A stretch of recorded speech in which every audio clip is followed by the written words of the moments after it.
Result আমরা পেয়েছি এসএসসির এই ব্যাচে।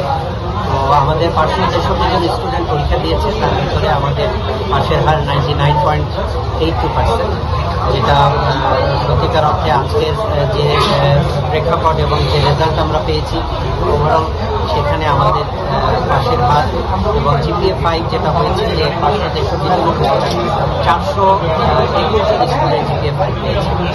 তো সেক্ষেত্রে আমরা মনে করি যে আমাদের শিক্ষক, ছাত্র এবং অভিভাবক মিলে আমরা যে একটা ট্রায়াল এবং একটা সম্মিলিত প্রচেষ্টা আমরা নিয়েছিলাম, যেটাকে আমরা কমিউনিটি কালচার বলি, এই কালচারটা ডেভেলপ করার চেষ্টা করেছি।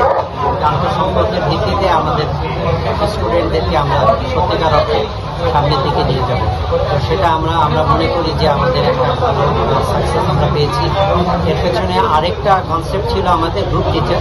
আমরা আমাদের টোটাল স্টুডেন্টকে 66টা ভাগে ভাগ করেছিলাম এবং প্রত্যেকটা ভাগে 7 থেকে 10 জন স্টুডেন্ট ছিল, যার দায়িত্বে একজন করে গ্রুপ টিচার ছিল।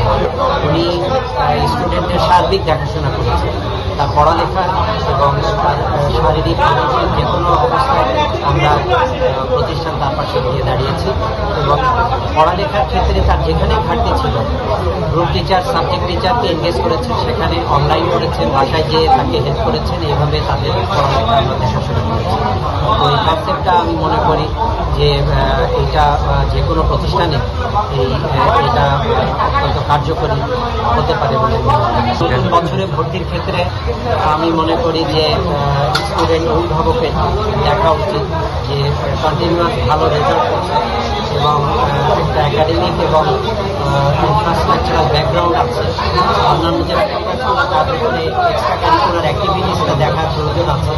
তো ইন্টারমিডিয়েটে আমি আশা করছি যে আমাদের এখানে আমাদের যারা স্টুডেন্ট আছে তারা এই প্রতিষ্ঠানে যোগ দিবে, ভর্তি হবে। পাশাপাশি আমরা মনে করি আমাদের যেহেতু ক্যাপাসিটি বেশি আছে, সেক্ষেত্রে আমরা আরও ভালো স্টুডেন্ট যারা ভালো বলতে যাদের একাডেমিক ব্যাকগ্রাউন্ড